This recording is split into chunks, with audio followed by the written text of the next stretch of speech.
అందరికీ నమస్కారం.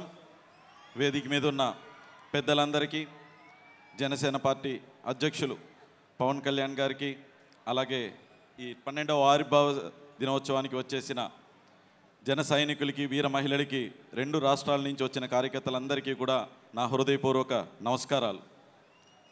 నేను ఒక సాధారణ మధ్యతరగతి కుటుంబంలో పుట్టి రాజకీయాలని దూరం నుంచి చూసే మీలో ఒకడిని.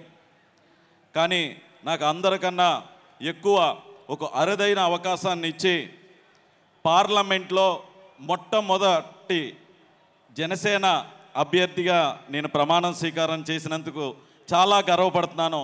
ఇలాంటి అవకాశం ఇచ్చిన పవన్ కళ్యాణ్ గారికి నమస్కరిస్తున్నాను సార్. అలాగే పార్లమెంట్కి పంపటమే కాదు, అక్కడ ఏం మాట్లాడాలి, ఎలా మాట్లాడాలి అనేది కూడా ప్రతి సెషన్స్ ముందు నేర్పిస్తూ, మనకింత మెజారిటీ వచ్చినందుకు మనం ఎంత బాధ్యతతో పనిచేయాలని మాత్రం ప్రతిసారి చెప్తూనే ఉంటారు. అలాగే గత ప్రభుత్వంలో జల్ జీవన్ మిషన్ని మొత్తం అంతా 16,000 కోట్లు కేటాయిస్తే అందులో 2,000 కోట్లు మాత్రమే అలా ఇలా వాడి వదిలేస్తే దాన్ని మన అధినేత పవన్ కళ్యాణ్ గారు స్వయాన ఆయనే బయలుదేరి వచ్చి నరేంద్ర మోడీ గారిని అడిగి జలశక్తి మంత్రిని కూడా కలిసి, సార్ ఈ స్కీమ్ని, అయిపోతున్న స్కీమ్ని ఎక్స్టెండ్ చేయండి అని చెప్పి, మన వల్ల, పవన్ కళ్యాణ్ గారి వల్ల, మన డిప్యూటీ సీఎం గారి వల్ల దేశం అంతా స్కీమ్ని ఎక్స్టెండ్ చేసి నరేంద్ర మోడీ గారు రాష్ట్రానికి కాదు దేశానికి అందరికీ కూడా ఎక్స్టెండ్ చేస్తున్నాను అని చెప్పి మన వల్ల దేశం అంతా కూడా లబ్ధి పొందేలాగా ఆయన చేశారు. నేను కూడా మీకులాగే మన సార్ స్పీచ్ కోసమే వెయిట్ చేస్తున్నాను. సో దానికోసం ఎక్కువసేపు మాట్లాడకుండా ఇప్పటం స్టేజ్ మీద మన అధినేతను చూశాను.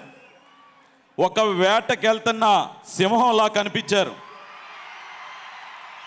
ఈరోజు స్టేజ్ మీదకి వస్తున్నప్పుడు చూశాను, గుంట నక్కల్ని వేటాడేసిన సింహంలాగా వచ్చి ఆ ముఖంలో ఒక చిన్న చిరునవ్వు, అదే గంభీరం అలాగే ఉంది.